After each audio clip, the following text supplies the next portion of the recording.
Let's go ahead and get started. And like I stated, we're going to go through the 5 minute opening arguments, and we're going to have Dario start off first. So go ahead, Dario, and start with your first argument. Once again, we are debating about open borders, and so we are sticking to that topic. My job as a moderator is to make sure we stick to that topic, to make sure each debater is accounted for. You'll see what I'm doing, and I want to get more practice in this specifically. So these two gentlemen were glad to oblige me. So here we go. So without further ado, go ahead, Scuff Dario, and with your opening arguments. Thank you very much. And yeah, I'll be arguing for the positive position. Should there be open borders? Yes. Open borders are the most economically efficient, most libertarian, most egalitarian, most utilitarian way to double the world's production and make everyone better off. But open borders isn't only the best economic decision in our own self-interest, it's also the most moral option. First, let's talk about the economic argument. Labor is a resource. Closed borders are a way to lower the amount of that resource and create a deadweight loss. A deadweight loss is a cost to society that comes from market inefficiencies, which occur when supply and demand are out of sync. Protectionist policies like closed borders serve to mess with the market and put restrictions on it. And just like most deadweight losses, you can measure the loss from restricting immigration. There's been a number of studies from peer-reviewed academic journals that have researched this, and the median estimate of deadweight loss from closed borders is 100% of the world GDP. That means that right now, the world product should be at about $150 trillion, but because of closed borders, it's half, it's 75. An entire world of product is destroyed because of closed border policies. Now, cost-benefit analysis tells us that any bad stuff that happens from open borders, any consequences you can possibly think of, had better be worth $75 trillion. So then let's talk about the moral aspect. There's a thought experiment from a philosopher called Michael Huemer about Starvin Marvin. Marvin is starving and is about to go to the market to sell something that's going to make him not starve. He's about to go there, but you go armed with your friends and your guns, and you stop him in his tracks and make sure that he can't sell his product, so he starves. In this case, his blood is on your hands. It's not your fault that he was starving in the first place or that he was poor. That's just bad luck. But you actively intervene to prevent him from making a life-saving trade. Don't think of it like you're walking down the street and you see a homeless person and you fail to give him $5. You haven't made him any worse off. It's more like you walk down the street and you see a homeless person washing some dude's car, and you go in and scare them away and stop the trade. You're actively intervening to cause harm, to stop a trade with a willing stranger. That's what closed borders are. It's violence against people who would like to make voluntary trades with each other. So what are the main arguments I hear from people who want to restrict immigration? Well, they say immigrants cause crime, immigrants will lower wages, or immigrants will destroy our culture. Well, immigrants cause crime. Makes sense, right? Places with a lot of immigrants are usually places with high crime. But does that mean the immigrants are committing the crime? Well, no. Turns out, actually, immigrants are poor. Immigrants move to poor places. Poor places usually have high crime, but the immigrants aren't necessarily committing the crime. How do we know this? Studies. The 2010 census data reveals that incarceration rates among young, less educated immigrant men are significantly lower than those of young native-born men. Young natives get incarcerated at about 3.5% or 3.5 times the rate of young immigrants. Immigrants will lower wages. Again, tons of studies about this. Average American wage rises because of immigration. The only native demographic whose wages are lower are high school dropouts, who suffer a decrease in wages of about 2% short term, going to about 1% over time. And there's a very easy solution to that. Just distribute the wealth and pay them off. If less than 10% of the population is going to lose 1% of their wage, and everyone else is going to gain, then surely there's a way to equalize that wealth. And then there's culture. Well, I hope we won't be spending the entire night talking about culture. All I'm going to say is that the Western world is already so diverse, so massive, and is already improved and enriched by immigrants everywhere. The culture capitals of the world are the cities with the most immigrants, the highest economic growth, and are the most desirable places to live. So why don't we have open borders everywhere? Well, you tell me. Okay. Very good. All right. Next up is Archer. And Archer, hold on, let me reset your time for a second. Okay. All right, Archer, it's your turn. Take it away. Sweet. Okay. So when it comes to the policy decision of open borders, this isn't really a policy like, what drugs do you want legalized in your country? This isn't kind of a smaller policy position that doesn't take up as much ideological background into it. So with something like open borders, it comes down to what is your view of how government should be structured, how societies are structured. And so when it comes to an open border policy, I'll be anti open border because I believe that the United States and any other nation, whether you're Mexico, China, Sweden, wherever, you being an individual in that state, you are you're a sovereign state that is separate from another state. And the importance of sovereignty, in my belief, is that the lines between one country and another country are fairly clear and well drawn out. With an open borders policy, I fear that there'll be a blurring of the lines effect. Where I believe depending on who you're asking when it comes to an open borders policy, but I believe the general one is that that free peoples be allowed to, of any nation, be allowed to live and trade in any nation that they would like to. The problem that I fear, especially given context in current times, is just that we can't really have an honest conversation on comprehensive immigration because a lot of times that these conversations turn into is a moral and a moral story about an immigrant in a really shady situation that makes everyone kind of you feel sorry for the people, and you want to do better. However, I believe that the conversation needs to go in the direction of not only how do we help immigrants, but how do we maintain our sovereignty? Because if you're not clear on where, if you have a bunch of immigrants from Mexico, let's just say, what's going on currently, you have a bunch of immigrants from Mexico coming into the United States in an open border state, where do the laws on citizenship go from then on?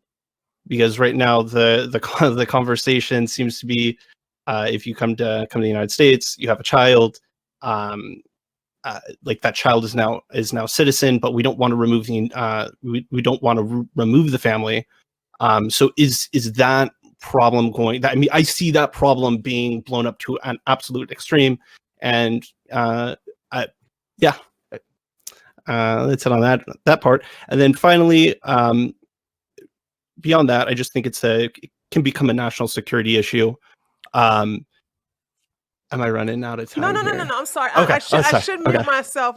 My mouth is getting dry. I apologize. Go ahead. I thought you were about to say something. No, I'm sorry. I'm gonna start muting myself because if my mouth gets dry, I make noises in my mind. I'm so sorry. Go ahead, Archer. I apologize. I'm gonna mute myself now. Oh, you're chilling. Okay, so yeah, I think that an open border policy, if you follow realist foreign policy,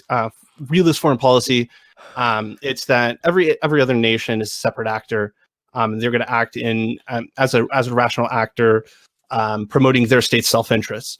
When it comes to states in the United States, if California is going to capitalize on sending their homeless to other states, the people who like California say they care a lot about, but are 100% willing to send them off to another state because homelessness is a burden on the system.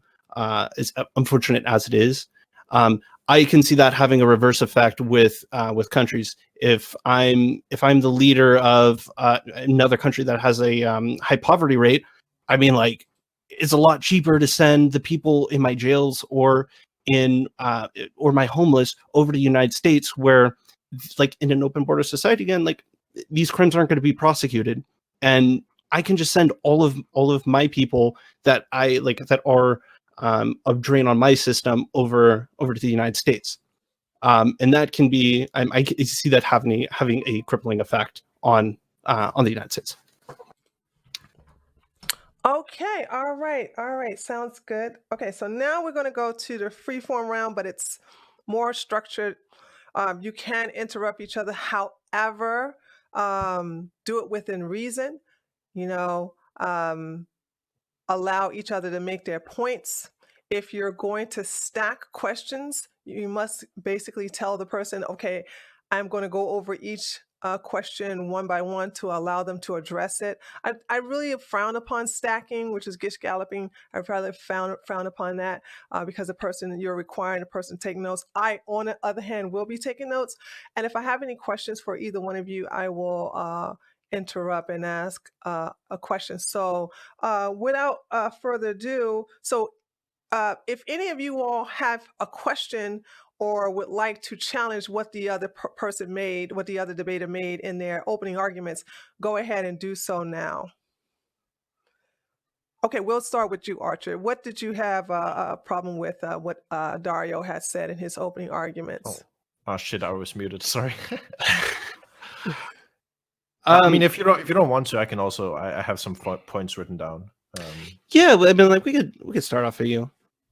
Sure. I mean, I guess I sort of agree with a lot of that you said early on, where you said that open borders isn't a small policy, and I mean, I would agree, and it is very much about how society is structured fundamentally. I mean, do we want economic growth for society, which is gonna make everyone better off, or do we want to protect something else at the cost of that? I think that's sort of the central question for me. And I guess I would have questions to the point of like how a nation can't be sovereign when you have open borders, or like how that interacts, because I think everyone would agree that you would still have like some kind of information about the people coming in. I mean, you would still have a border where people would have to check in to get through, so you don't so criminals that are traveling across the world don't just easily go there. Like, what open borders essentially means is just very easy immigration, that everybody who wants to get in, who doesn't have like a criminal record or whatever, can get in without issues. So wait, before that one, I got that. The second question was, how can a country be sovereign? What was your first question? Yeah, it was just like how does open borders threaten the sovereignty of a nation? I don't really understand that, and I guess to extend on that, it was just a question of, well, or just to clarify like what I mean when I say open borders. Yeah. Okay, go ahead, Archer. Okay, yeah. So, I mean, is it a massive threat to sovereignty? And it's not a massive threat. However, when it comes to me with sovereignty, in my view, sovereignty needs to be very clear, right? And the blurring of lines between, like in an open border state, you're checking in people, you're making sure they're not criminals, but I have more the concern in with blurring the lines is that it's not just vetting people who comes in. It's the questions of, I'm a citizen of Italy, and I come and move to the United States. I live there my entire life. Am I now a United States citizen, even though I've lived there my entire life, or am I still a Italian citizen? Right? Like, I think it goes beyond, like, it's beyond like work visas, where you're coming to work for a country, go to work for a country for just like a couple of years. Yeah. It's like, yeah, go for you can. Yeah, I mean, I get it. I just think that, I mean, there have been experiments around the world. I mean, most, I guess, that I know the most about is in Europe, where you have like the Schengen zone. I don't know if you know about the Schengen area or I do Schengen not zone. know. Yeah, so it's Would you like mind a explaining that? yeah, so it's like a area comprising of like 26 European states, which is like basically Middle Europe and Northern Europe and like a bit of Southern Europe as well, where you can travel freely, without like any visas or whatever, and live and stay in those countries and work, without like having to go anything. And it's sort of like a part of the European Union sort of thing, and it works out pretty well. I mean, I guess you could sort of, equate it to how it works right now in the United States, like traveling between states. You did make sort of an interesting argument earlier, where you said, that California would send their homeless, or contemplates sending their homeless, to other states. And then I can just pose you the question: well, why don't you have borders between states? Why don't you have tariffs between states, to restrict this? Yeah, just to respond to that real quick. Yeah, we did do that in the Articles of Confederation and just didn't work. So, like, that's really just in America, at least Yeah. that's why we have the government that we currently have. Sure. So if we're proposing restrictions on labor and on products from like between the U.S. and Canada, then what's the big difference between doing that between, different states in the United States? I mean, I just don't see the major difference there. I think that if you're able to do it between states, to maximize sort of the economic prosperity of the states, and to maximize, like, let people go freely and live freely where they want to live, then why shouldn't you be able to do it between US and Canada, for example? Do you mind if we just take a step back real quick, because I just want to make sure like our definitions of open borders are the same. Like, because when I hear, and I'll be honest, like doing research, doing research for open borders, is that if I'm getting a definition from an ANCOM, that definition is like it's going to be different from a libertarian stance. And it's Okay. when like, and again, when I think it comes down to the policy of open borders, I need, like, what is your specific policy? Just Sure. as So specific as possible. Sure. So I advocate for open borders in the sense that anybody who wants to travel to and live in a country and participate in that country's economy should be able to do so, because I believe that if labor moves freely, the studies show that that causes the most economic growth for everyone, like in the entire world. So obviously, like I said earlier, I don't advocate for abolishing like any part of like, I guess, border security or whatever. Like, you would obviously have people there who would like take care of people who travel across the border, check their, I don't know, history or documents or whatever, to make sure it isn't like some criminal like traveling from country to country. Well, how would, can we just stop right there? How would you do that in an effective means? Because like that's, I think that's kind of like easy to say, but like I don't know how Sure. that would play out in Sure, but practice. countries already do this like all the time. Like they do it between like, for example, like between EU countries, or I mean, you have, I don't know, a process where you can sign up to move across the border. I mean, we could even do it even easier. We can do it online, or you can send documents or whatever, and then you would just have a border agent check you when you show up at the border. I mean, we can speculate on tons of different ways you can do this. It can be more or less elaborate based on like how big you think the security threat is. Like, the main point is just that it shouldn't take 20 years for you to be able to move to and live in a country. And I agree with that. Like I think just, I'm not, I can see many points of agreements that I guess we have ideally, but when it comes down to the policy, I just think like when it comes like to open borders, like the idea of it, and I guess the sentiment of it, right, where people can move freely, I mean, like I can get behind that idea. It's just but when the policy is implemented, it's like the arguments that are made are, okay, well, now we're going to have people who are living in a country, and it affects, there's a collateral damage to citizenship that's like currently going on right now in America. Sure. So I guess I think I feel like when we're talking about citizenship, we're sort of nearing sort of the cultural argument, or like that there's some kind of culture in being a citizen of the United States. But I would say citizenship is nothing more than just a document that anybody can have, like essentially. I mean, in the US, there are many different cultures, many different places where you can live. You're not necessarily a citizen of California or like Iowa or whatever. I mean, you're a Yeah. citizen of the United States. So, Well, I don't I mean, like, I don't like or it's not that I don't like the cultural argument. I just think there are just better arguments that are. I think there are better arguments than the cultural argument. I'm from San Francisco. I grew up in a predominantly immigrant community. One of the big things for me growing up, though, was that most of the people in my neighborhood, like I couldn't communicate with.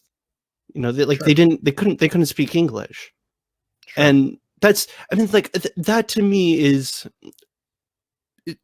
a, I mean, like, come on, that has to, like, this is a valid concern as Sure. I mean, to, I I mean, need to be able to I'm communicate with yeah. people who are here.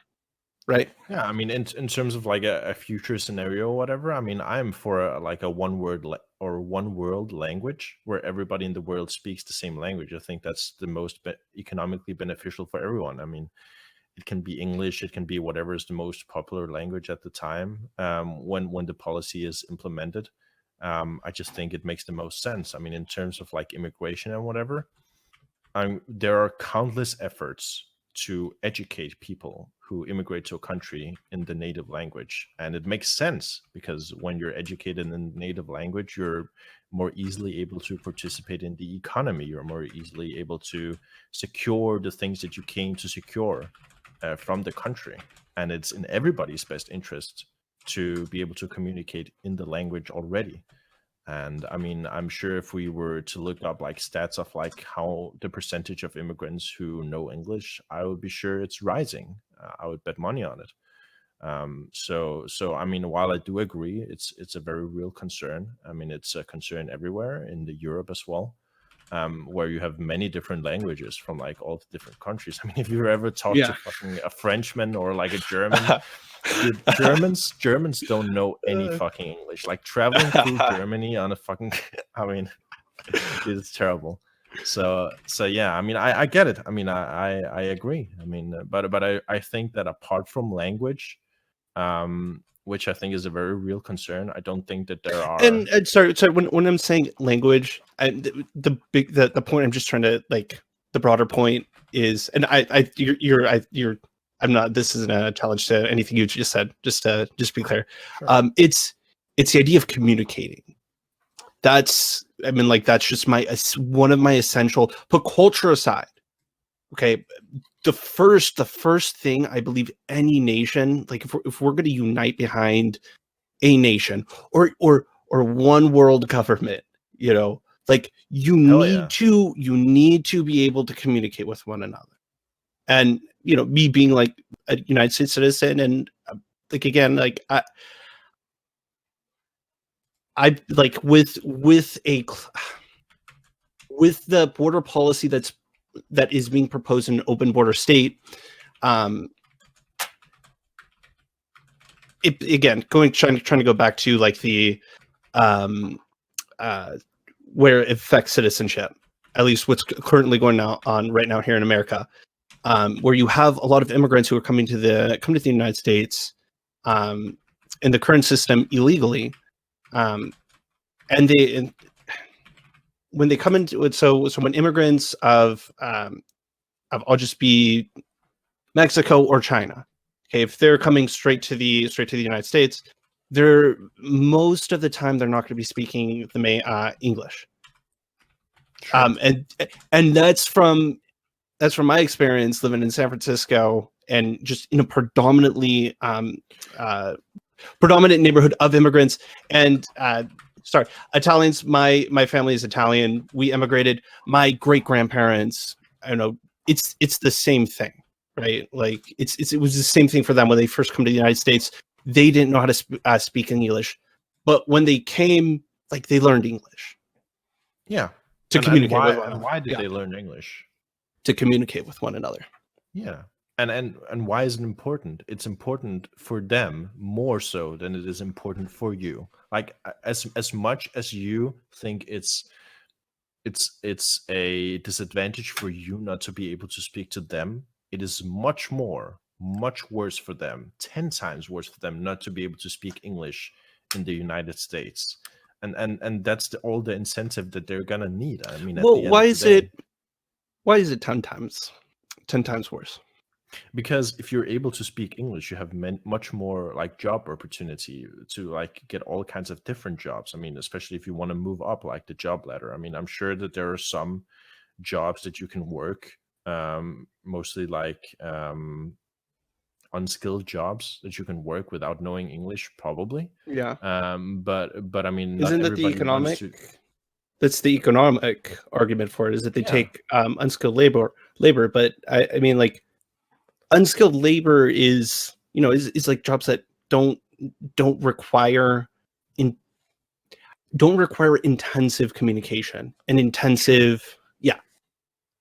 Sure. I mean, and I mean, you could even argue if your only goal is to go to another country and do unskilled labor, and if you don't need to learn English, then I mean, hey, you're still being a part of the economy, you're still working. I mean, if you don't know English, I mean, that's only really your own issue, and maybe like your neighbors or whatever, they don't feel as engaged with you personally. But hey, I mean, you're still in the country, you're working, you're doing your part. I mean, you're helping grow the economy. I mean, Well, what's the real harm?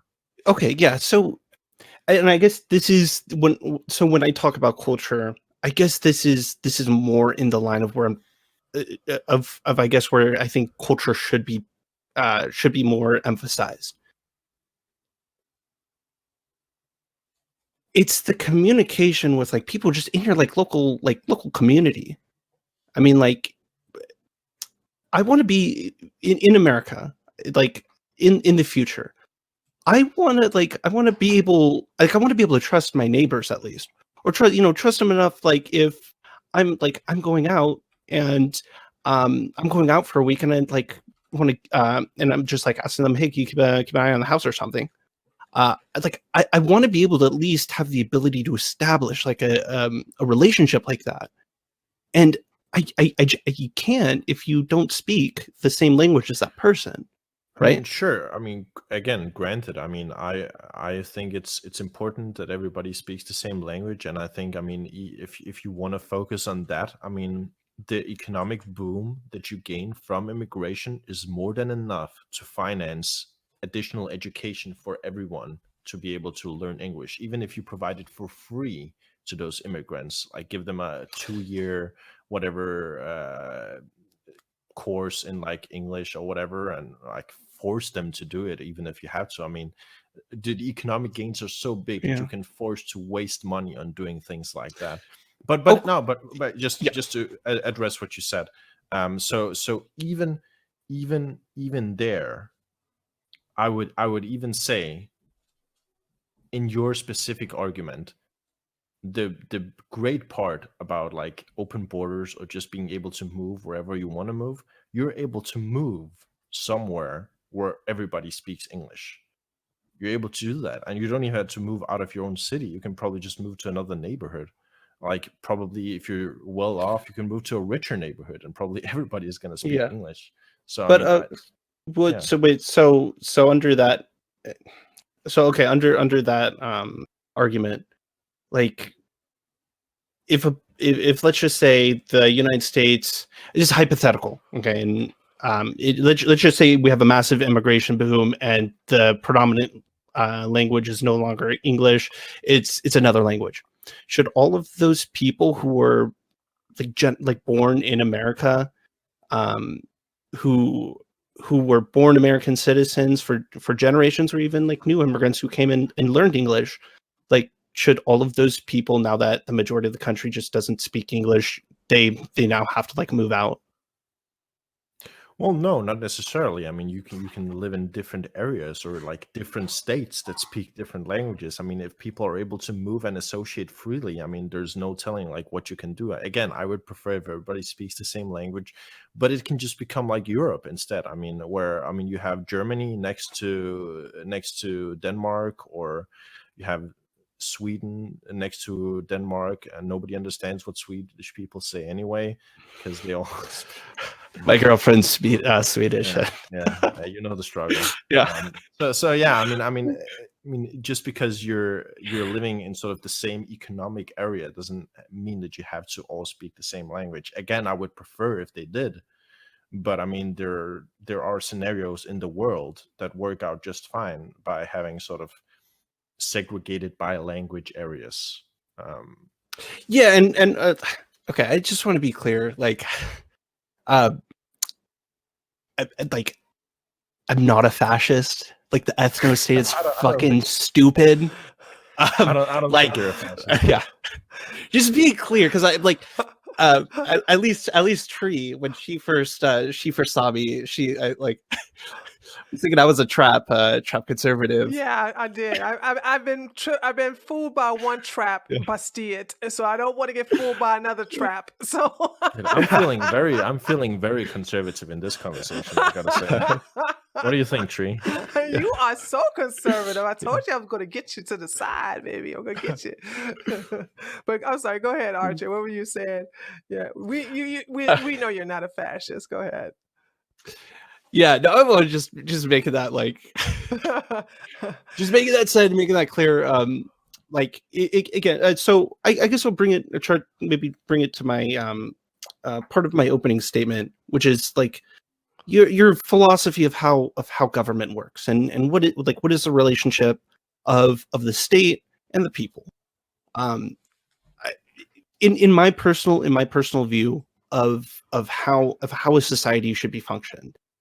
I think it's essential that the people who consist in whatever nation, whether it's the United States, are you from Denmark? Yeah, Denmark, or wherever you're from. Like those nations are categorizations of people that you tell differently from one another, and again, that is not tied to a particular race. Then you go like that's where the fucking Nazis come into it, and they want a particular society that is very anti-immigration, very strong borders. That's not the type of world type of government that I want. I think there are improvements that need to be made to the immigration system. Like, it's stupid that it takes 20 years for someone who's working hard to become a United States citizen. Like that shouldn't exist. If you're putting in the effort to be like, hey, I want a better life, and I want to be a part of this society, I think those people should be put on the fast track. But I don't think that constitutes saying that creating a policy that is lackadaisical to just any person of any nation coming into the United States, with of course the caveat being just enforcement of criminals and other light vetting. Sure. So to the first point that you made, I just think it's an interesting point to make, like that you have that you differentiate countries by like going to an area and being part of that nation. I'd say, couldn't we just say the same about states in the US? Like, people from Alabama are very different than people from California. I mean, you would be foolish not to realize. I mean, the I wouldn't say very different. I mean, they're huge. like somebody Well, in rural, like a super rural county who, yeah. I mean, just lives on their farm or whatever is like massively different than somebody who lives in like a metropolis area. I mean, And I think that's like the important thing about being an American, because like even though like maybe like we I got different agree. accents, like we're still citizens of the same country. We're still in the fucking same game. Like we're still in the Sure. same game together. Yeah, but that's my point exactly. I mean, I think America is currently like probably the best example of open borders actually working, where you have open I borders wouldn't. between Okay, all well, of can you be very specific to well, that comparison? open borders in the sense of like cultures being able to move freely, like between different states and different areas, and it all sort of working together in the same economy, which is like the greatest or biggest economy in the world, because there are just so many people who are able to move freely from state to state and produce the most amount of wealth that they can for themselves and for the country. And I think just as easily as you can uh, say that there is an area that has sort of a nationality or like a category to it, just as easily can somebody move to that area and become a part of that category. And why wouldn't they? Why shouldn't they? Well, just in the United States, just keeping specific to the United States is like there's a lot of institutions though underneath what is called a state and under a federal system. Sure. So I wouldn't. I don't think that comparison between an open borders, open borders between just states and open borders between separate nations, because like when we're talking about open borders What's the amongst difference? nations, well, okay, like what's the difference between China's government and the United States government? I don't understand the question. What, There's a what, ton of differences. yeah. Sure. So if let's say someone from China moves to the United States, Okay. okay, um, does that person pay Chinese tax, or is that Well, person no. subjected to the laws of where they're living, or Well, is it yeah, where applied they're to living. okay, um, Just like you're subject to the laws of the state that you're living in the United States, right? I mean, there are federal laws and there are state laws. but Hold on. yeah, Because I have traveled internationally, I have to basically put something in here. Let's deal with the state. If I can live in Texas and still be a resident of Georgia and still file taxes in Georgia, Sure. and also internationally. Okay, and I'm speaking from experience. When I lived in Germany, uh, I was I had the option to pay American tax for the first year I was there, and then after that, I had to pay German taxes. So I just wanted to just put that in there for Sure. clarification Yeah, in yeah, reference to that. yeah. Okay, go ahead. Yeah, Sorry. yeah, and of course there are intricacies there Hmm. currently in place that countries have sort of negotiated deals with Yes. each other to sort Yeah. of try to either bring more people in or like keep people out. And I just think all of these restrictions are essentially just limitations on what the free market would produce. And I think like the best way to secure the most amount of growth is usually just through the free market and let the market forces work the way that they work. well, okay. When you say free market, like, okay, so coming from I guess my argument is when I see when I would argue free market, that would be under the context of like the United States or a free market of another state. Um, I, I'm not I am not in the um I'm not in the camp of saying just when we say like free market uh, as being like a free global market. Why? Um, well, Well, well, give me okay. every Okay, so every yeah. economist agrees, like I think 100% of economists probably agree that something like tariffs is bad for the economy. It's bad for you, it's bad for the Can you country use that it you're living. politically? So can you use tariffs as like a political tool? Yeah, of course you can. I mean, if your goals are different from the economic goals, Yeah. obviously, just like I So initially I said, think that's a good thing. you Like can close yeah. you can close borders for other goals than economic goals, because you want to achieve some end that isn't economical. I just disagree with it. I think at the end of the day, what matters is economics. I don't think economics is the most important. Is the most important thing. I think it's very important, but yeah, you can address like all other issues through enough like economic growth and like enough wealth in an area or in a country or whatever. I mean, if you have issues with like lots of poor people, I mean, if you have enough economic growth, you can take care of them. If you have issues with a lot of crime, if you have enough economic growth, you can afford to distribute more resources in those areas. Is the free market going to take care of crime? I mean, sure, it could. How would it? I mean, essentially, I mean, you could have. I mean, I don't necessarily argue for this, but like people would argue for like their own militias or whatever. I mean, if you wait, their own militias. Yeah, like people having hired their own militias or whatever, or like organizations or unions standing together against crimes. I mean, there are examples. Yeah, sure.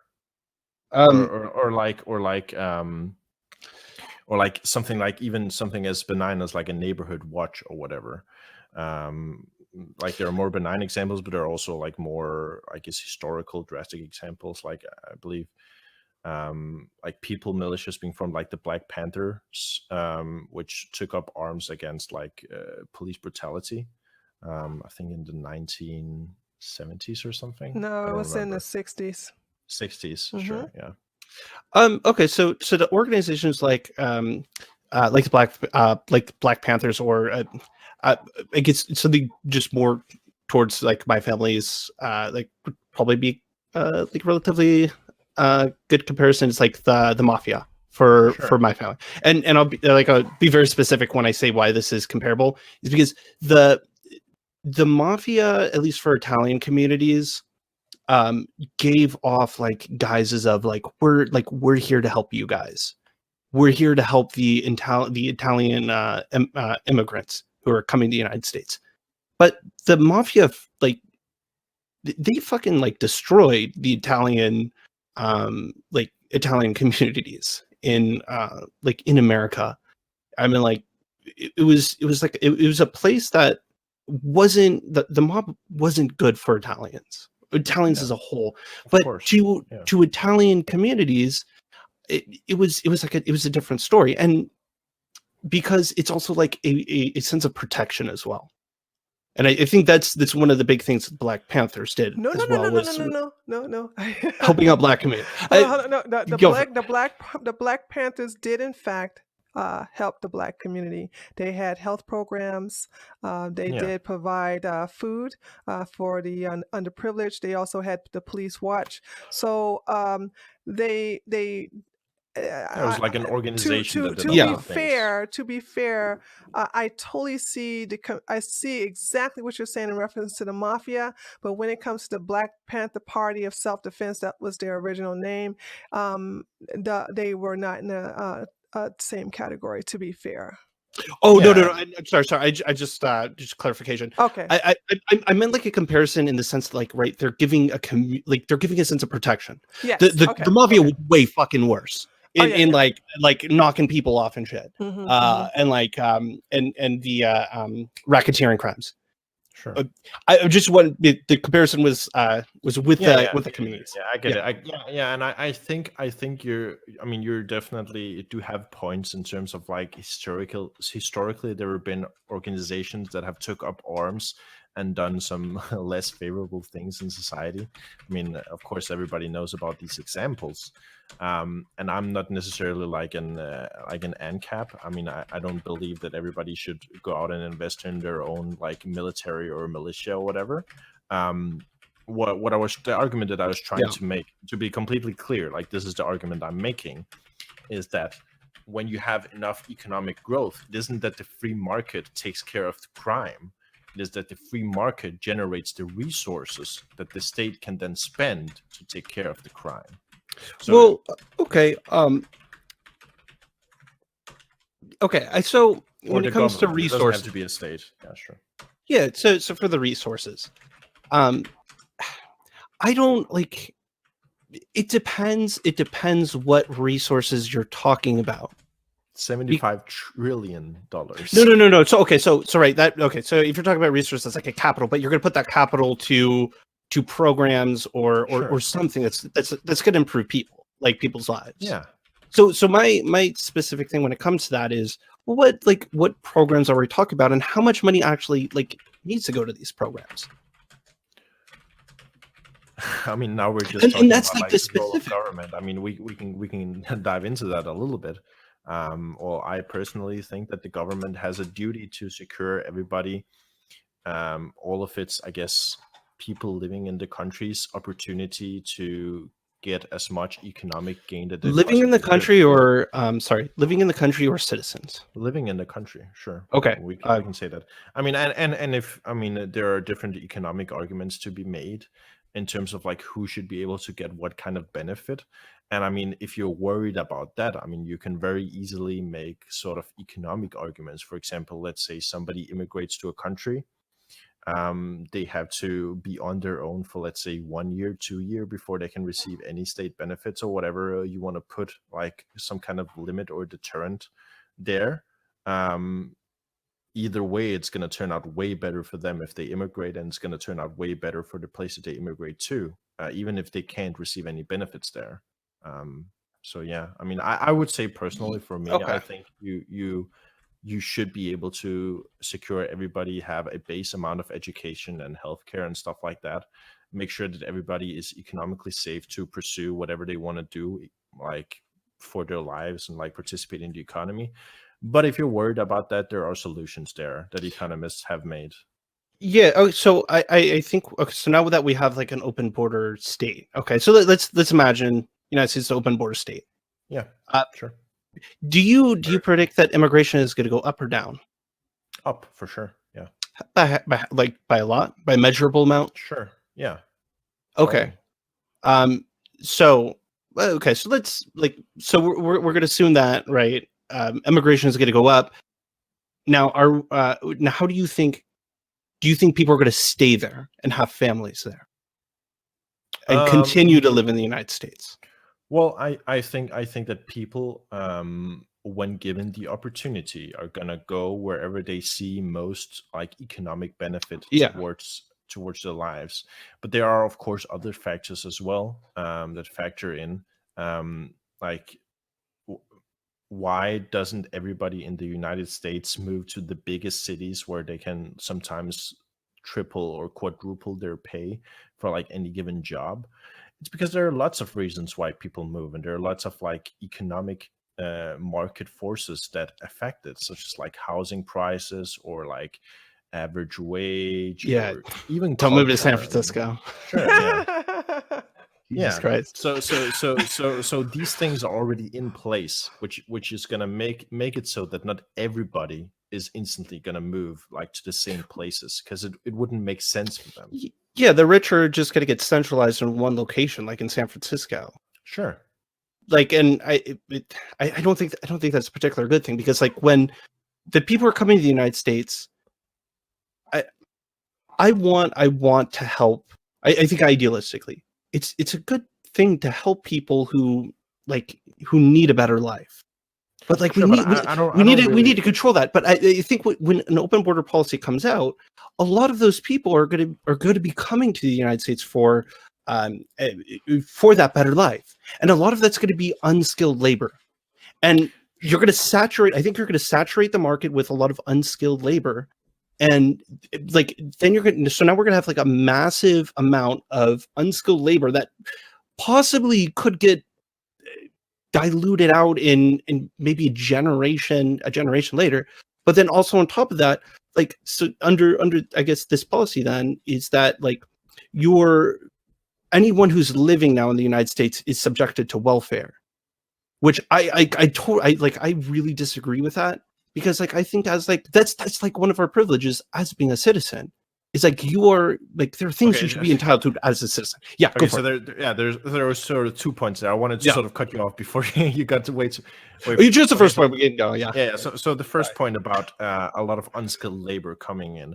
Well, there's been a lot of studies from economists about this, and what usually happens, or what would happen, or predicted to happen, I guess, is that a lot of unskilled labor obviously would come in, and those would sort of, as you say, sort of dilute the pool of unskilled labor, and in general it would cause like a net loss of like maybe 2% for the worst off classes in America, so like high school dropouts or whatever, but everybody else stands to gain.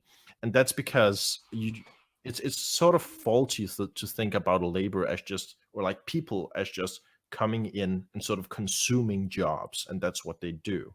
It's more like they come into a country, they participate in the economy, they create new jobs by being there, because those 10,000, 100,000 new people are going to need places to eat, they're going to need places to sleep, so they're going to need a job.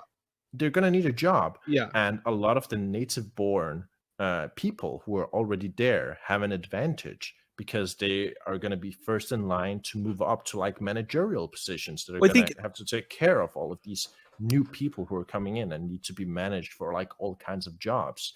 So what economists are, at least are trying to show, is that you can never really have too much unskilled labor at this point in time, because what happens is that people are like qualified. I believe like the world population right now is like what are we at, like it's 9 billion, 10 billion? I don't know. Some insane number. Like there's a lot of fucking people in the world. Yeah. Thank you. I will.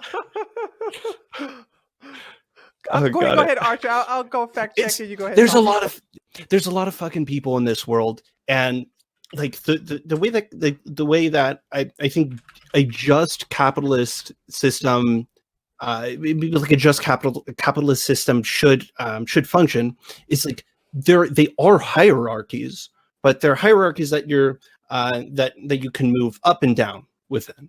And we can like this probably it's another debate for another time for like how that system should function altogether, but like a majority of that, or a good size of that, is going to be unskilled.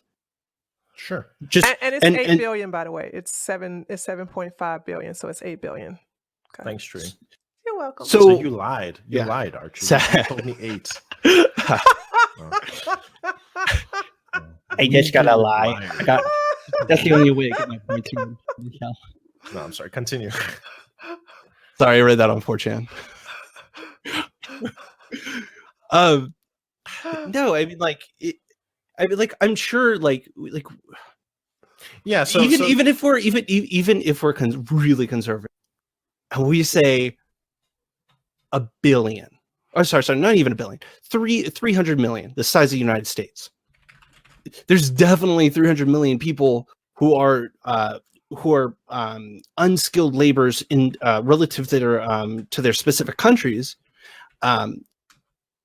Like the possibility, and I don't want to give a specific number, because like this has never happened before. So all I guess you and I can do is just like go off of these assumptions. I think the potential for danger of a mass migration to the country that's seen as like a lot of things are possible here, and you come here for like the American dream.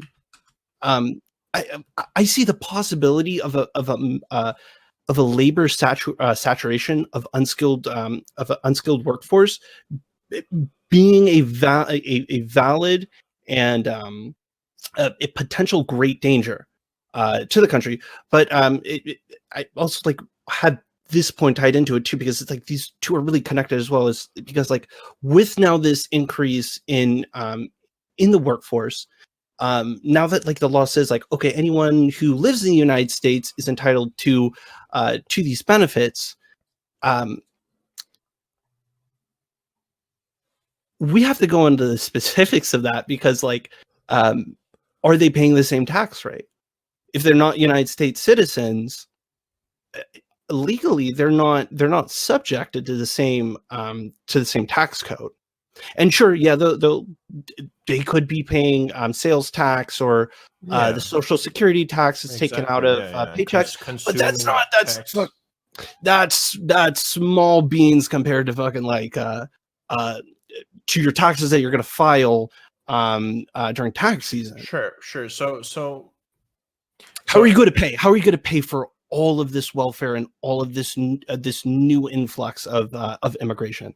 Yeah, so I feel like we sort of maybe started addressing this earlier, and we sort of got a bit away from it. I think the first point that you made, where like you would have a huge pool of undocumented, or not undocumented, unskilled immigrants coming in, and sort of saturating that market. Again, the point is that they're not necessarily going to just go in and then take jobs. They're going to create jobs, and the people who are already there, who are on the cusp of being able to do better, are going to be upgraded in their positions. So they're going to be managers. They're going to be either you can offer them re-education programs. I mean, there's lots of things you can do. Lots of things that people are already doing in like different states. Well, I don't think just because like this increase in unskilled labor is gonna, relatively now, like the unskilled labor that comes in is gonna make seem like is gonna make the person probably like if you're an owner of a business and there's one person that you have hired that's like that's always late, is like really unprofessional, is not like the best employee at your business, but like they do their job. But they don't excel enough to be a manager. Like with this influx of citizens that are, with this influx of immigrants that are coming in, that doesn't make that person intrinsically. Now you can be manager. Sure, but the people coming in are just supply. Like they're just supply of labor. So if the person working at your place right now is lazy and doesn't want to work for whatever reason, or doesn't do the job perfectly, I mean, the person coming in might be able to take a managerial position. Like they might know English already. They might have already done like similar things back in their country where they came from. I mean, you're just bringing in new people, and again, not all of them are unskilled labor. I mean, of course, a lot of them probably will be, especially at first. I think it's hold like on. a majority. I got an interaction. I got to stop right here. So the question really wasn't addressed again for the second time. Is how will they pay for it? From my understanding, please feel free to correct me.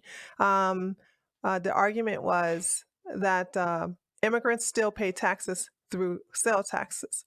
The counter argument to that was, well, you can't compare filing taxes to sales taxes. So how do we pay for the social programs that we have for immigrants? And I never really heard the answer to that. But the issue is that I already answered this, like in both my intro and I feel like earlier as well. I guess I can repeat myself. Yeah.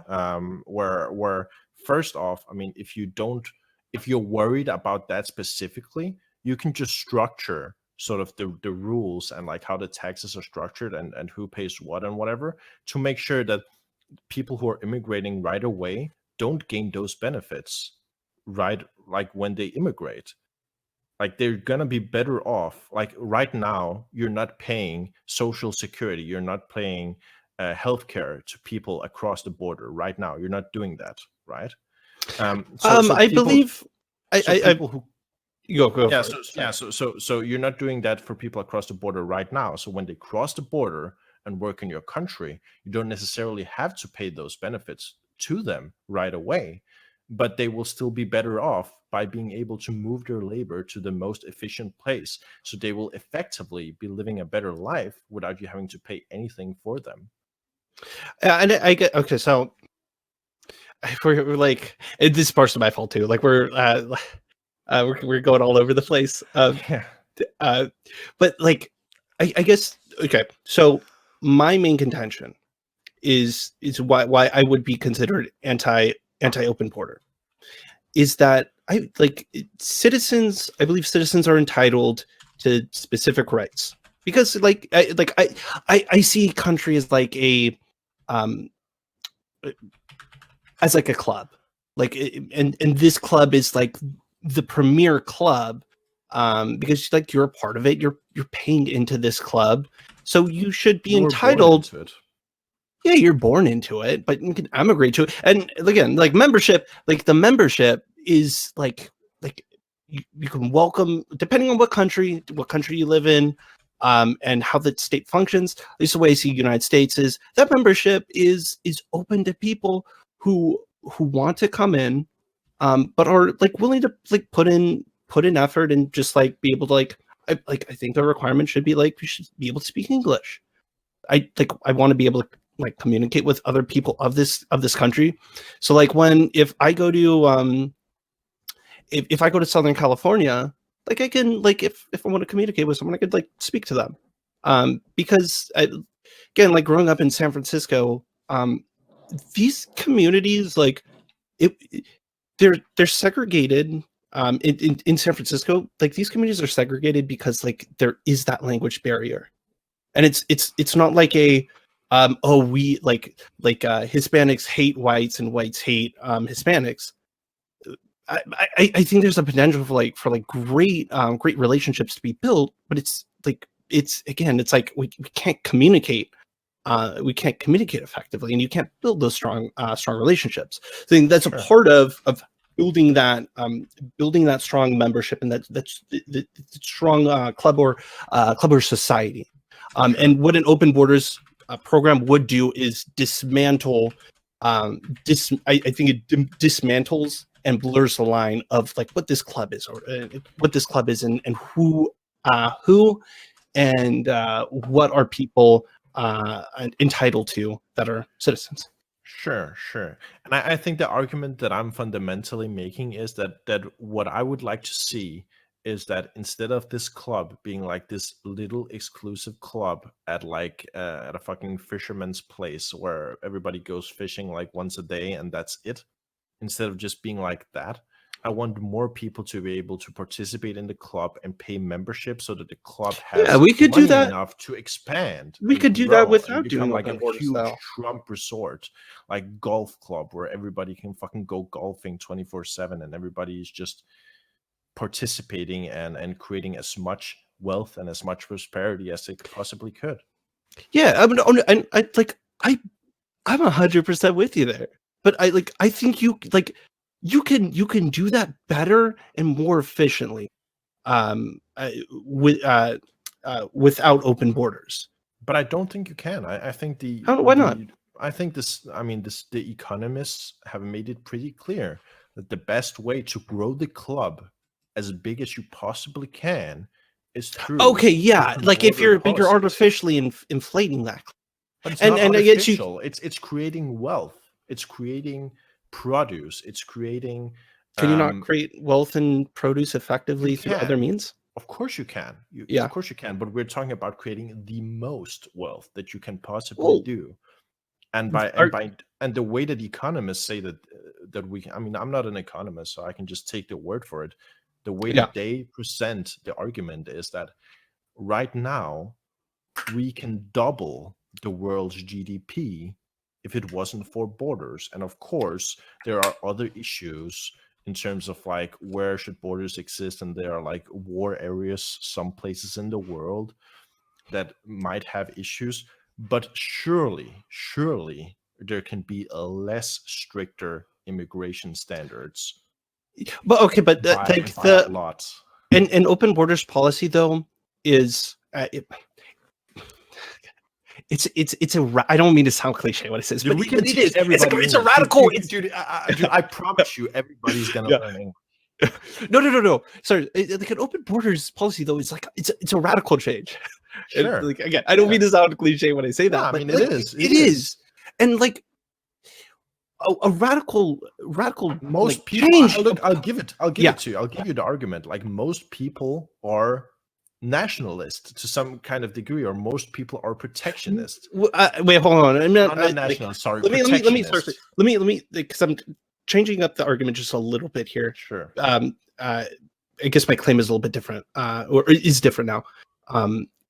a radical change to border policy, any radical change requires extraordinary evidence to show like there's a reason, there's a valid reason as to why this radical change needs to happen, and as a result of this radical change, that there isn't any massive collateral damage that could happen as a result. And if the United States, let's just say all countries went open borders, that's a global crisis that is waiting to happen. If there aren't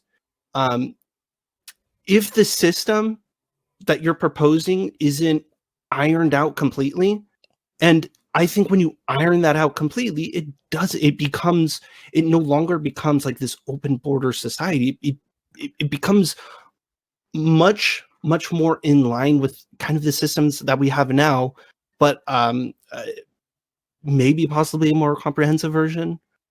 Sure. So again, I understand where you're coming from, and I think it's important to just say, I mean, when you're saying that's a global crisis waiting to happen, yeah, we sort of have to specify what we're talking about, right? So if we're talking about sort of issues that are going to cause people to suffer or die, I mean, we already make those sacrifices every single day in society. I mean, even though cars kill like 30,000 people every year, we still drive cars because it's economically beneficial.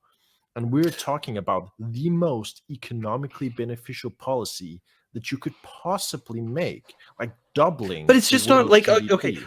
I just don't think it's all about economics. I mean, I love capitalism. What are the other arguments there are? Like, we already sacrifice people's lives every day because of economics, because we can make the lives of everybody else so much better. Like, this happens every single day in society, whether we like it or not. Okay, so when I say global crisis, a global crisis could be like what's going on right now with COVID-19 in an open border society. Like you've ensured that people can move if people are freely allowed to associate with the people that they want to, and they want to move wherever they want. What the fuck is it? I don't know. England's right to say no. We're now a global open border society. Like we're gonna cut off immigration. Every other nation's gonna be like, oh no, fuck that. Like we're globally open border society. I mean, specifically in like a time of pandemics, I mean, there are world organizations that recommend measures that like countries take. I mean, it isn't even like a country like could not only close their borders, but like cities could close their borders if necessary.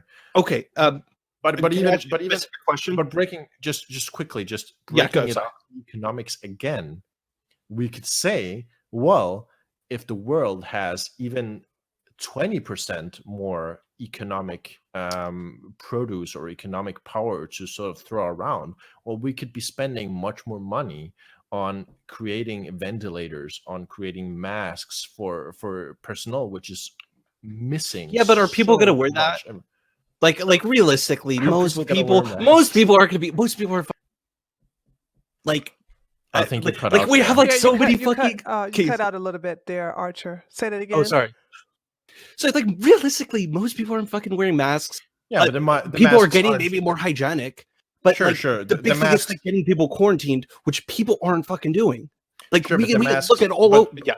But the big issue with COVID-19 isn't necessarily that people aren't self-quarantining or like aren't wearing masks or whatever. The big issue is that the hospitals don't have the resources and the capacity to deal with the amount of unhealthy people who are gonna. I mean, like, yeah, that's a part of it, but I've got to push back on that. Like, the big issue is people not quarantining. If everyone quarantined right now in 2 weeks, Sure, but the rates would hit the highest that it would go I'm forgetting exponential. Yeah. But if everyone quarantined, I agree with what you're saying. The argument that I was making is that why should they quarantine? It isn't necessarily because it's because as we don't want dangerous people to for die. everybody. Yeah, but it isn't because it's as dangerous for everybody to catch COVID-19. It is dangerous because the hospitals cannot manage the amount of people who would need that care, and it's going to overwhelm the health system. Like, yeah, I probably I agree with like the means part of it, but like we also don't have a vaccine, and we, like this is a new virus, and I like remember like a month and a half ago, even I was peddling this like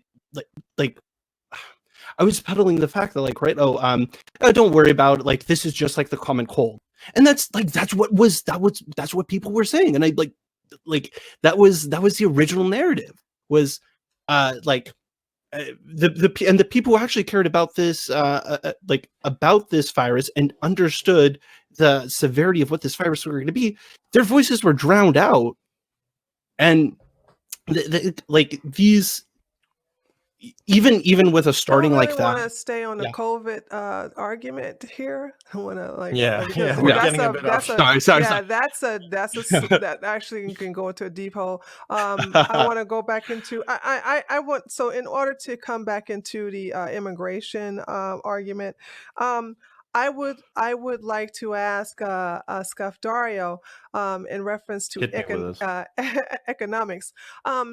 Something you may not be aware, so therefore I know you're in Denmark, so let me explain something that has happened in California. California, in particular areas called, we'll use Compton, for example. Once upon a time, back in the 90s and early 2000s, Compton used to be majority Black. It is now has been overpopulated and have been chased out by the Hispanics from Mexico.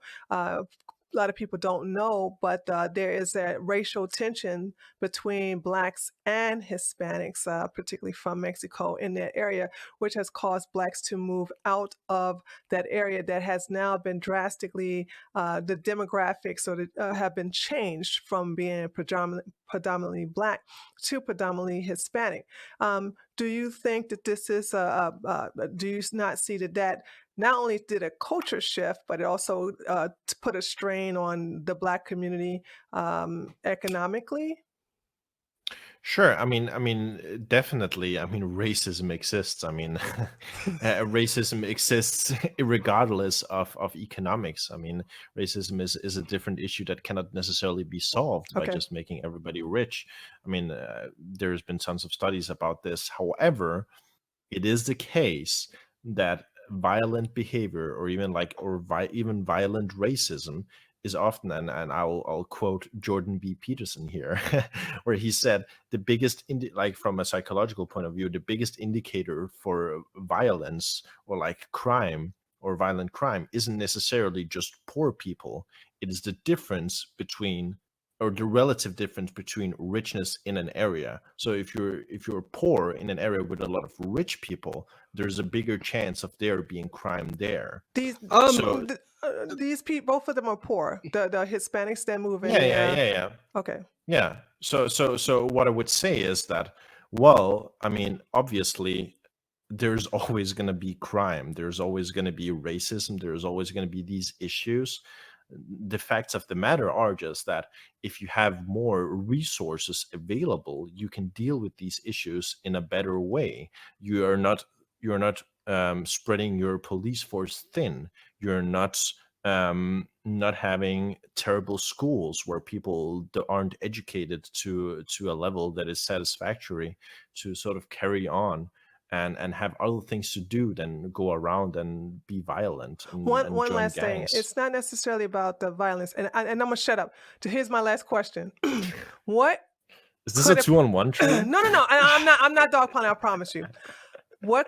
Tell me your solution to how that would have been prevented from Black people being forced to leave these areas that they were predominantly in that are now predominantly inhabited by Mexicans. Sure. And I mean, I'm gonna stop. I'm not gonna say anything. I think it's a multi-pronged solution. So first off, like a very obvious solution is to find out like why are they driving out?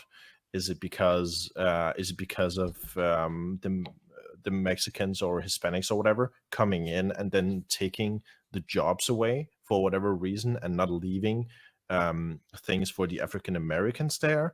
Or is it because of other reason? Is it because of cultural or like racist reasons or whatever?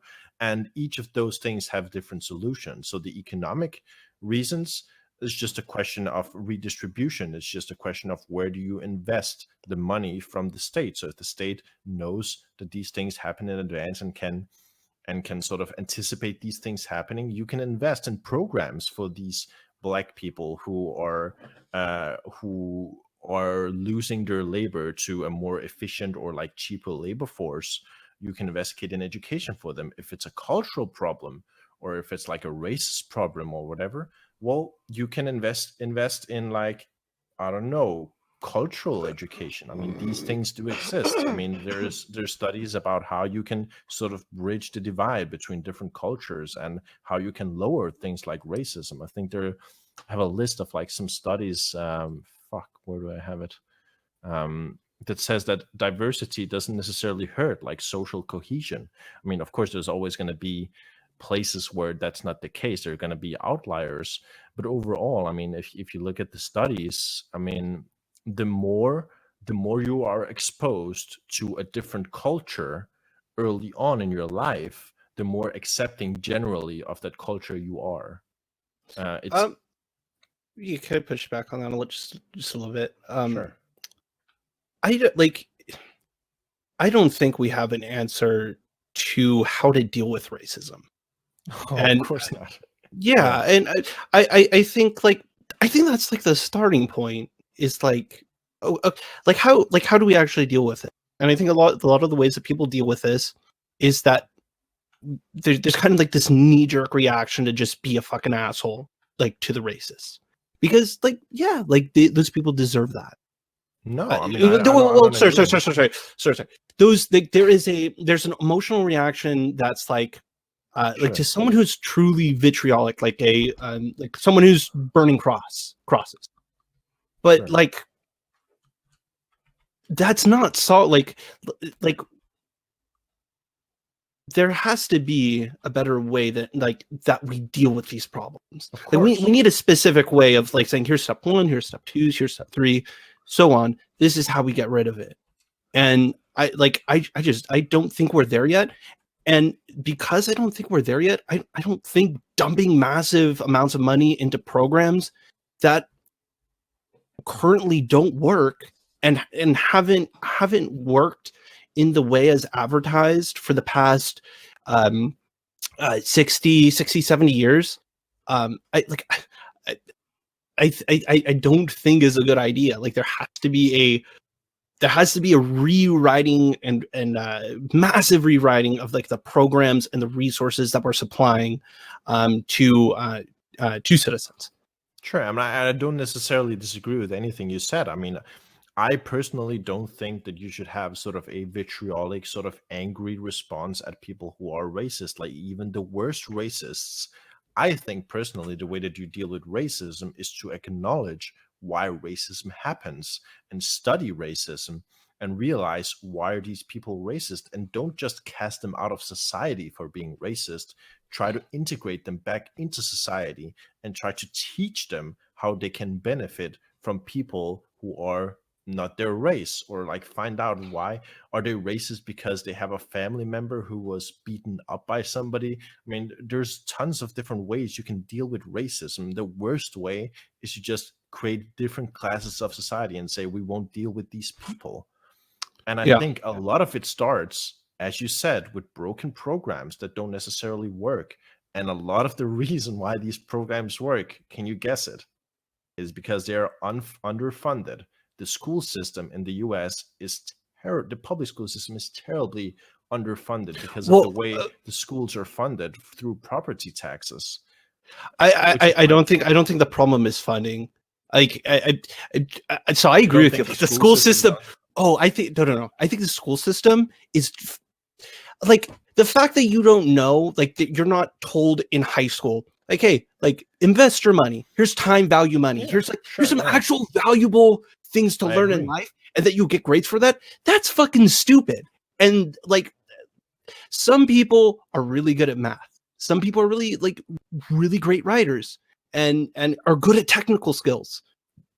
I want to school, like traditional school is great for them. They can excel in that. But I think a lot of there's a sizable amount of people in America who just aren't good at those fields, but have there are other skills that they're good at that the school system just in general doesn't, the institution itself and the curriculum that it provides doesn't cater to those people, and the reflection of their grades throughout life, that's that's fucking damaging. Like if you're getting F's your entire life, Sure. and you're like, I'm a failure at school means that I'm going to be successful, like that institution is that's what that happens in that institution so many times. Sure, And I don't think it's a problem of funding. Archer, Yeah, didn't you say you? Because I'm gonna bring it back to immigration again. Yeah, I wanted you, to that as Didn't you state that you support schooling for immigrants who don't speak English? No.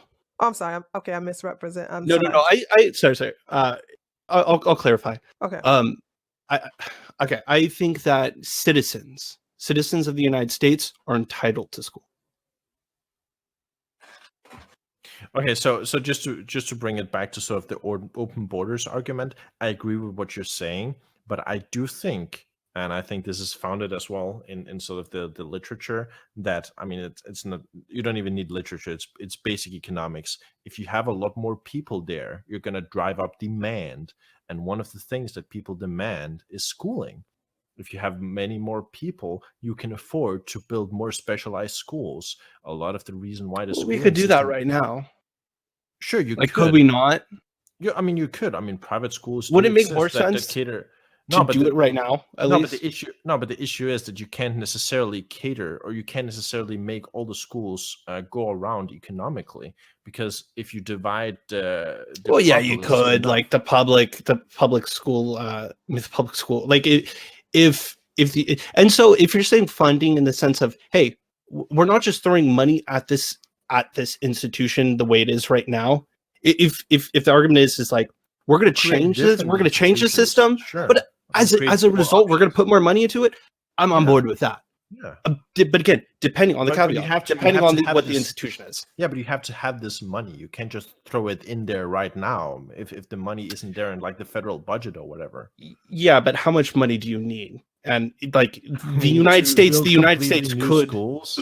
Yeah, the United States could do that, or like it's not just building entirely. I agree with you. I mean, I agree with you. The United States could probably do that, but you would have to. No, I think we definitely could do it. You would have to take money from somewhere else, right? Yeah. So I mean, like, and then that's just a result of, okay, like, do we need to issue? Are we gonna issue more bonds out on the local level? Is the federal level going to take charge of this and is going to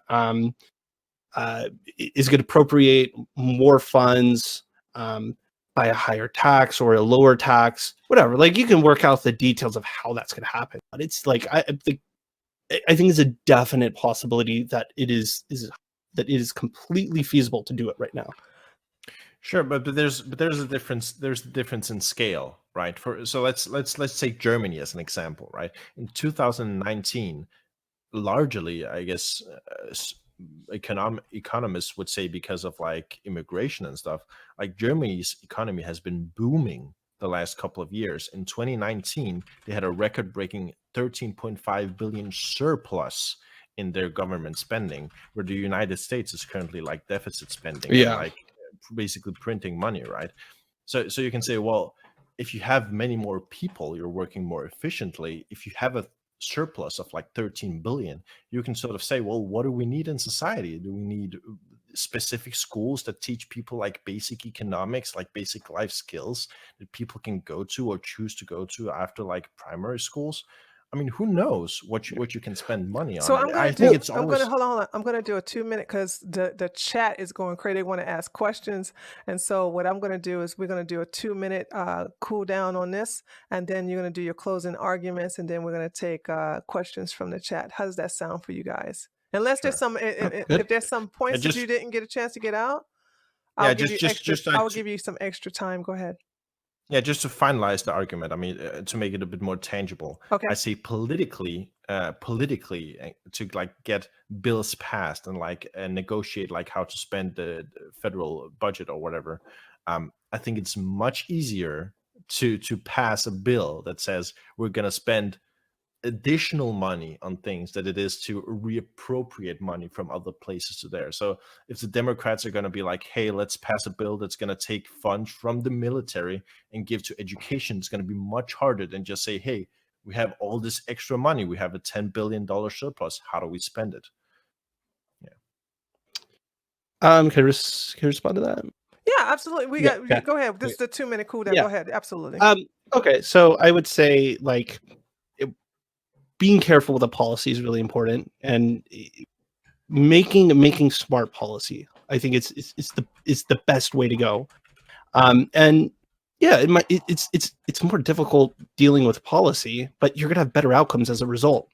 I mean, for example, like if we could find a way to tell just people in general, invest your money, put time value money, put money away, put it in the stock market, put it in the bond market, put money aside and that money is going to grow far more than just putting it in a savings account.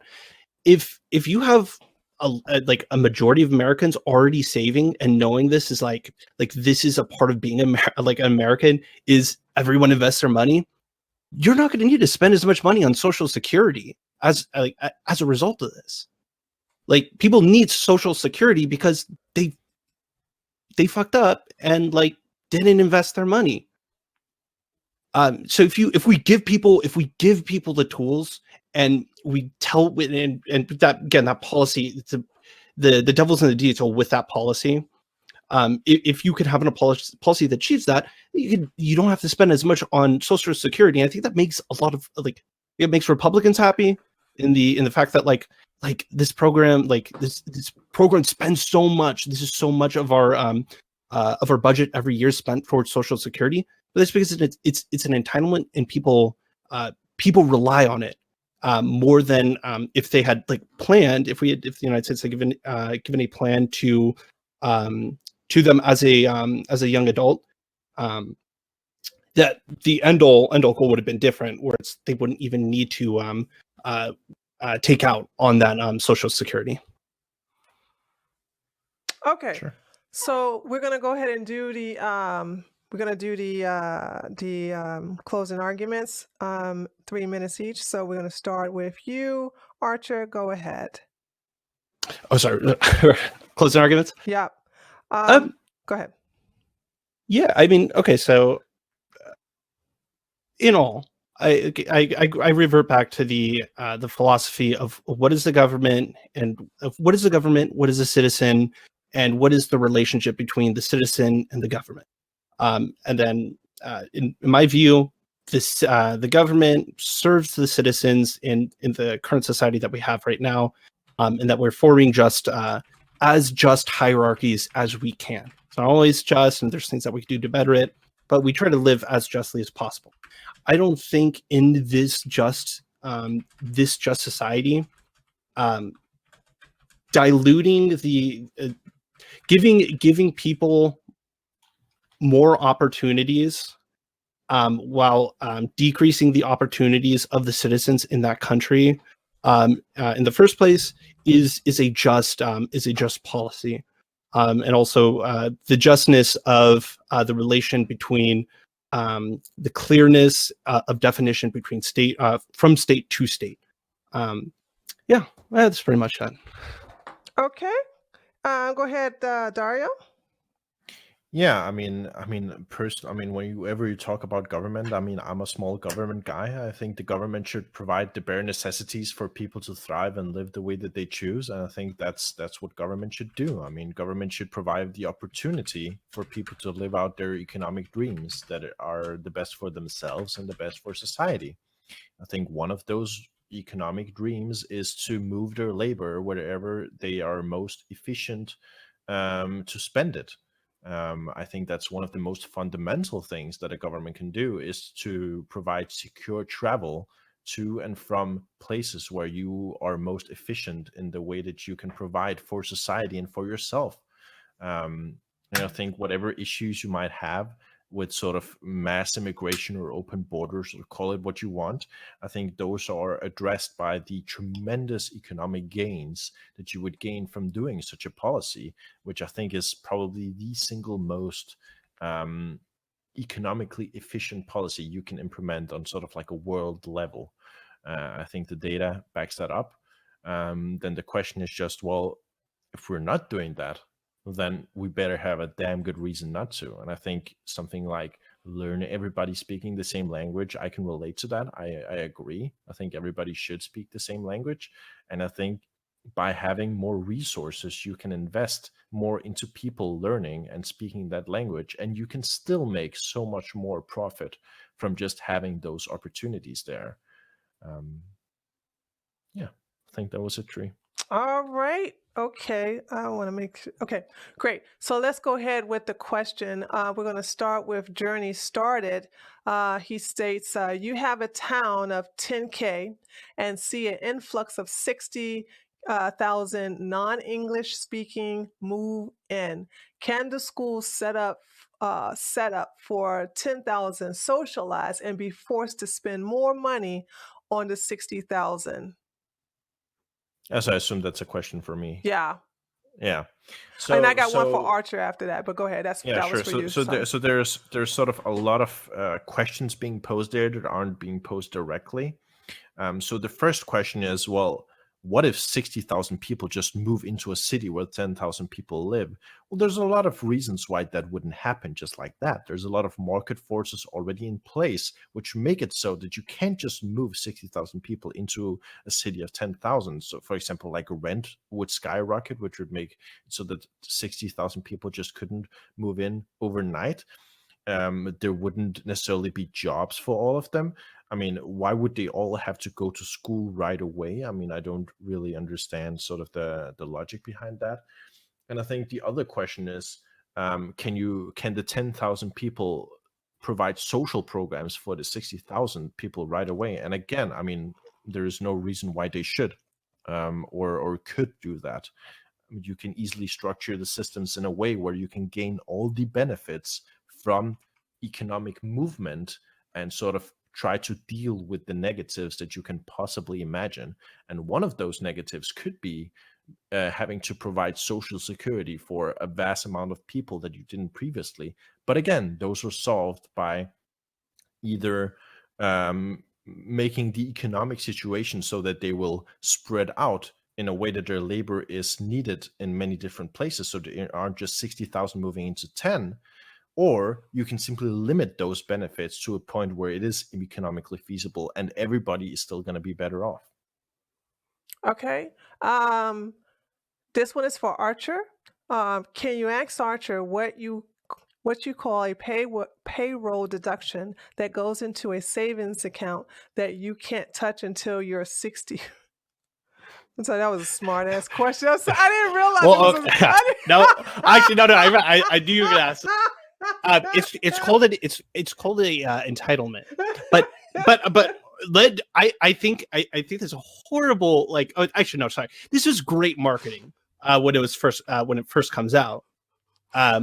Because it's an entitlement, you're entitled to it, but it's like, let's go into the rationale first of why this policy had to come into place in the first place. We're just coming out, we're still in the Great Depression. People lost their entire savings. People and also not everyone again saved their money. Elderly, I believe elderly, the death rates amongst elderly was the highest it had ever been at that. Actually, I don't want to go in that. I want to get the rates wrong. But there's a lot of elderly death due to the fact that like people didn't have the resources like saved and available when they had come at the like relatively to the end of their lives. So the entitlement was put in place because like you realized, oh shit, wait, like people aren't we're living longer lives, and people aren't prepared living these longer lives. We as a government, we need to extract money from your paychecks and redistribute it through the system that is the Social Security entitlement. But I ought to see a society that is able to curb that entitlement by, again, I don't know the specific policy,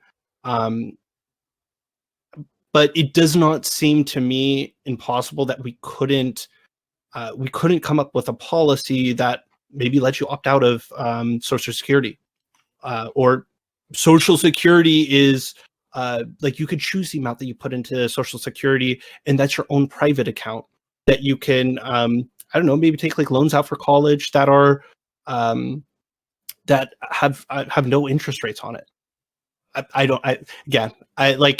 There's so many possibilities of of how we could like restructure the system. But like, yeah, it's called an entitlement, but like I would much rather not have like the government like taking money out of like people's paychecks and spending far more on it later down the road. All right.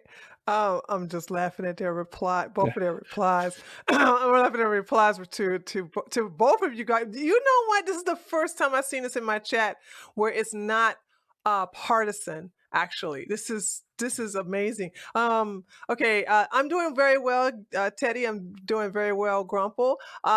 This one is for you, Dario. With the massive amount of problems we already have, how does the influx of a large population actually solve those problems and prevent new ones from starting? I mean, you would just have to specify like what are the problems. I mean, if you're talking about sort of, I don't know, crime or whatever, I mean, immigrants already commit less crime than the native population. There's even data that shows that even illegal immigrants commit less crime than the native-born population. So, I mean, in terms of like importing issues, I don't think that's borne out in the data.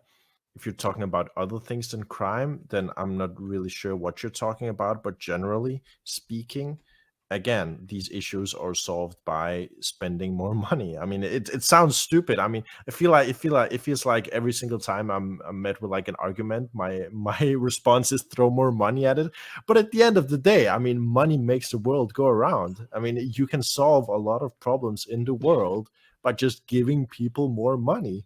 I mean, fucking, I don't want to sound like a Yang ganger, but I mean, that is.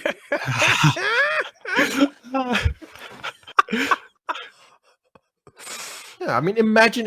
I mean, I don't know. Make America think smarter. Yeah, I mean, I don't know, like what kind of community you have, Trey. I mean, if it's like middle class or like lower class people, but like, if you've Hey, I ever got an experienced, awesome community. Thank you very much. no, I wasn't saying it like in a bad way. I was just saying like economically, like what They're kind of all over community the you have. map. They're all over the map, actually. Yeah. I have some all demographics and racial demographics as well. Excuse me, financial income levels and racial demographics. They're all over the Yeah. map. I can't really pinpoint. Yeah, them so really. what I wanted to say was just that if you've ever experienced economic anxiety, I know I have.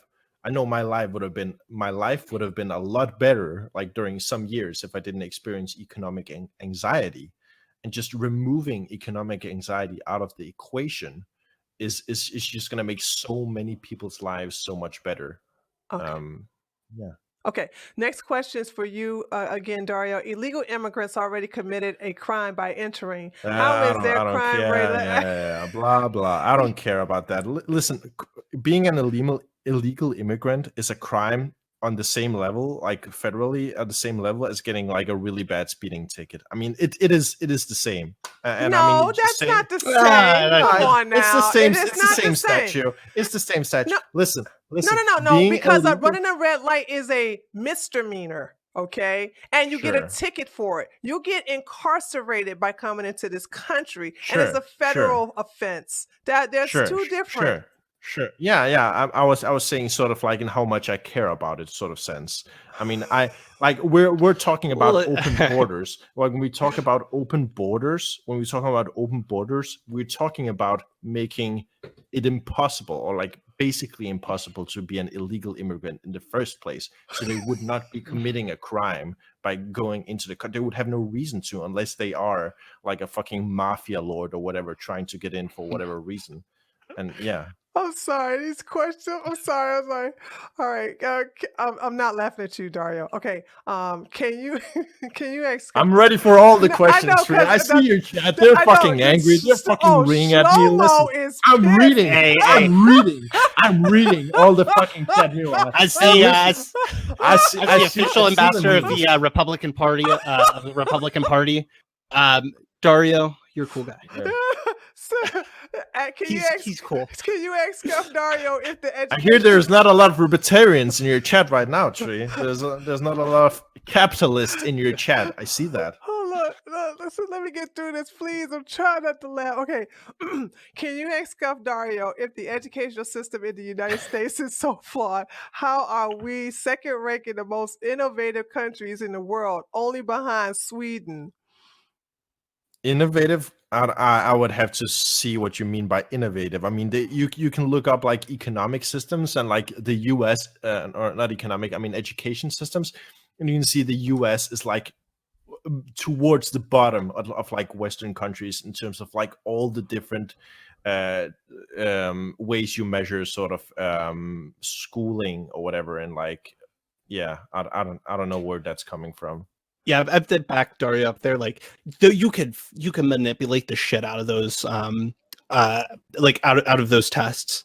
Like, there's no really like one objective means as to tell like what country's better in this category, broadly speaking. Sure, but Okay. like if you're interested in like what good schooling looks like, I mean, take a look at Finland and what they're doing. It's very interesting. They're sort of being pioneers and sort of the way that they're combining like learning and fun, as stupid as it sounds, and their children are scoring off the charts in like every single way. I mean, even if you manipulate it, I mean, there's got to be something there.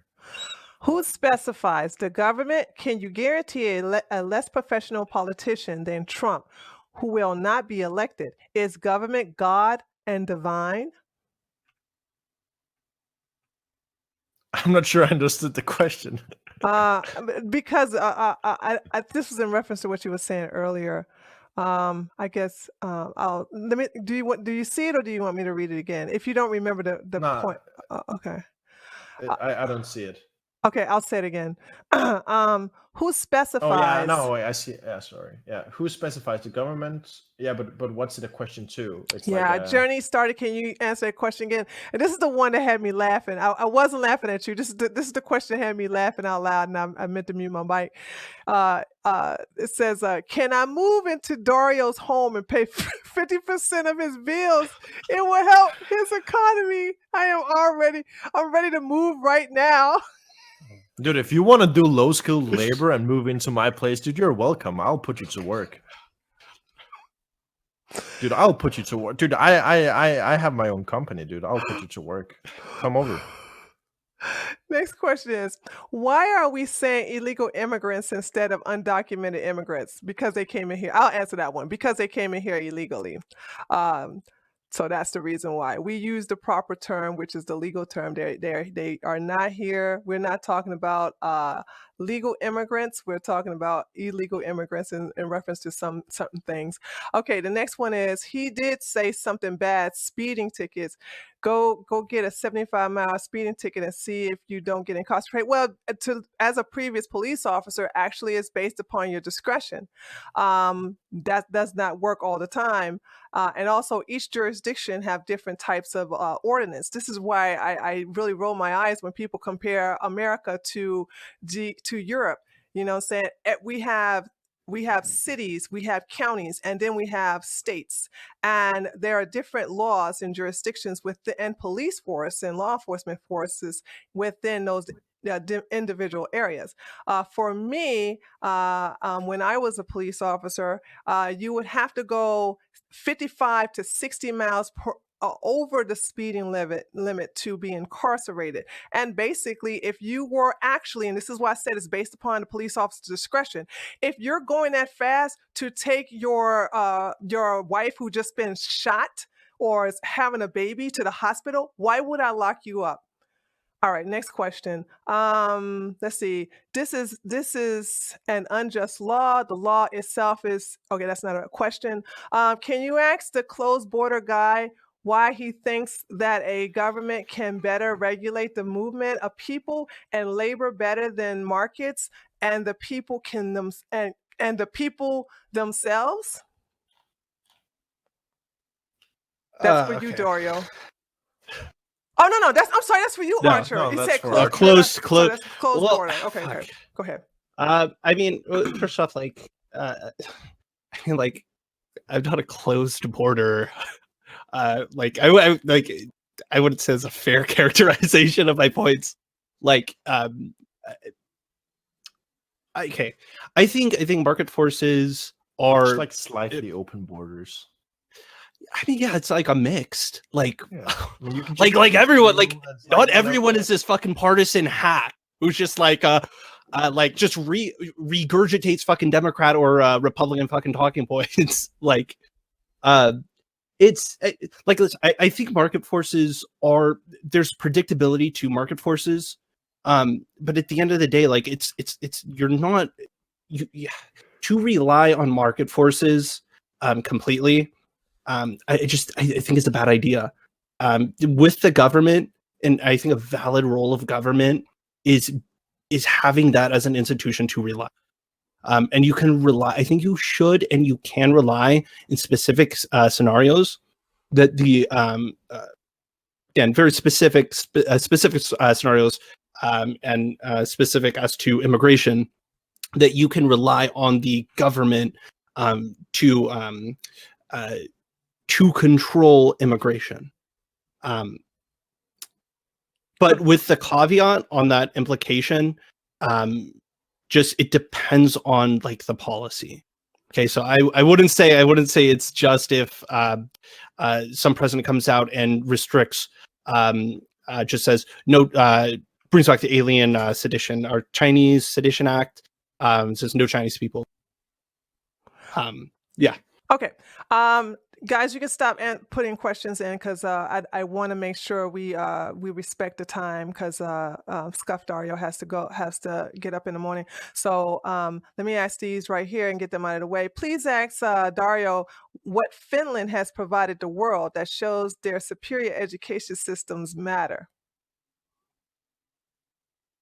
I mean, off the top of my head, I don't know, but I wouldn't necessarily be able to say what the US has provided the world either. I mean, I'm sure you can look it up.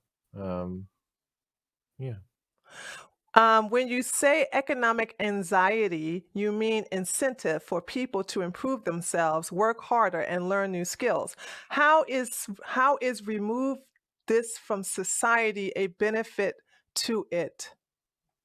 I think this is for you, Dario. What was the I didn't Yeah. understand. Some of these questions are like Okay. I'll say it again. Yeah, I think he has a typo in the end. When you say economic anxiety, you mean incentive for people to improve themselves, work harder, and learn the new skills. I think he means how is this removed? I think he meant how is this removed from society a benefit to it? Yeah, so I mean, economic anxiety. I mean, being anxious and feeling shitty isn't usually a good way to make people do something.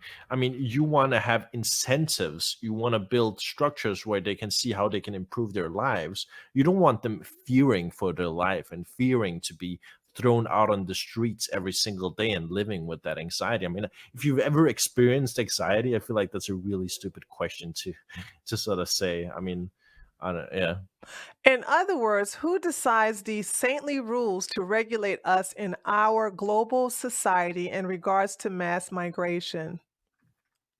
I mean, I would say we do as a society. I mean, and again, I mean, like I said, I have no illusions here. I think most people are protectionist by nature, and it's very hard for a layman to understand what like tens of years of economic theory has said. I mean, you have to go through the material, you have to understand it, you have to sort of be able to see the world in sort of a bigger picture than just your city or like your state or whatever. But at the end of the day, I mean, if the experts in the field in the scientific field that is economics are saying something, then you should probably listen or educate yourself if you're interested in that. If you're not interested in that, I mean, that's fine. I mean, most people aren't. All right, last question. Can you ask Scuff Dario, according to the Pew Research, there are 148 billion of remittances that come from the U.S. to other nations. Can you explain how this loss of wealth is good for the United States? Um, I don't know. I would have to look at the research, I guess. I'm not even. I'm unsure if it's like a sarcastic or like a sarcastic question or. Neuroman, go ahead and put that link so it's only fair in the chat so he can have access to it. But it doesn't matter. He doesn't have time. I totally get you. It's not like he's gonna have time to look at it, but yeah, it's kind of unfair to ask him to look at to talk about a research he hasn't looked over.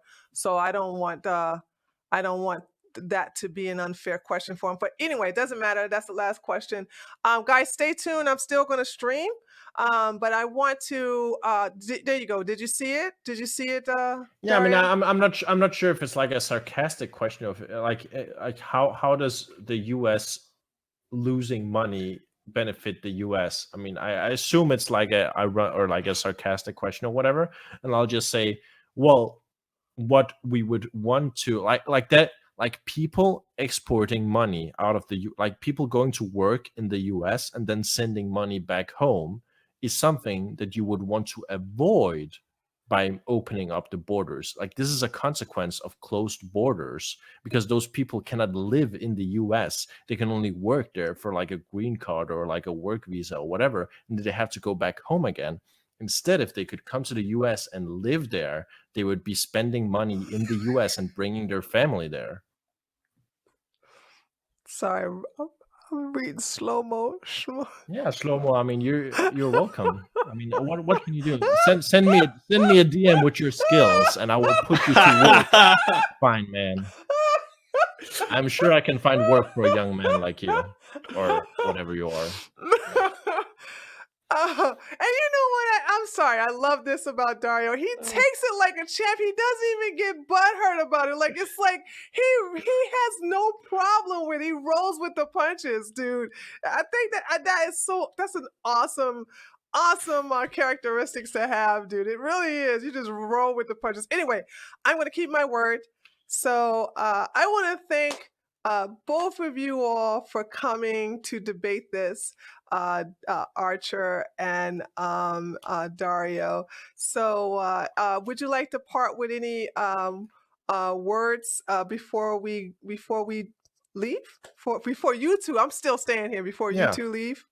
Okay. Yeah, sure. I mean, I just say I expected something very differently when Tree told me I was dating a conservative. I expected somebody much fatter, much more balding, much more neckbeardy. What? This was. Tree thought I could have been a fucking neo-Nazi. Yeah. I mean, I was half expecting I did actually. that. I did because he's so pretty, clean cut and That's that's a trap. That's a trap. Usually, that's a trap. usually when I fucking that's a talk about trap. immigration and open borders, it's people who want to talk about sort of the purity of the white race and how the Aryans are going to take over. And I'm like, dude, is this what Tree's gonna bring me into? But honestly, I mean, you were nice to talk to. And I listen. I'm a bitch, but I don't do things like that to people. You know what I'm saying? I mean, I want people to realize I am fair. If I bring you on my platform, you know what I'm saying, unless it's a one-on-one debate with me, okay, all gloves are off. You know, depending on, because I did treat Bastet really nice, so I can't say that it was like that. But no, I would never do you dirty like that or anybody else. If I invite you to have a nice fair debate with anyone else, you know, saying I'm going to make it where it's pleasurable for you. But like the chat just flipped real quick. At first they were bipartisan, and now they're just like, oh yeah, Dario, I'm gonna come and live in your fucking house and I'm All right, so I know you have to go, but Archer, is there anything you want to say before you all leave? Yeah, no, thank you. This is my first kind of bigger debate, more structured. So thank you, appreciate it. And Dario was nice. You surprised me as well. Yeah, he's a keeper. I know he's a keeper. I Cool try guy. to throw him away, but he just doesn't fit in the trash can. So there you have it. All right, I'm then. too large. Yeah, you are. All right, then, guys. So without further ado, we will part, and I will look forward to talking to you all again in the future. Okay. Sure. All right. Yeah. Bye. Bye. Later. Thank you.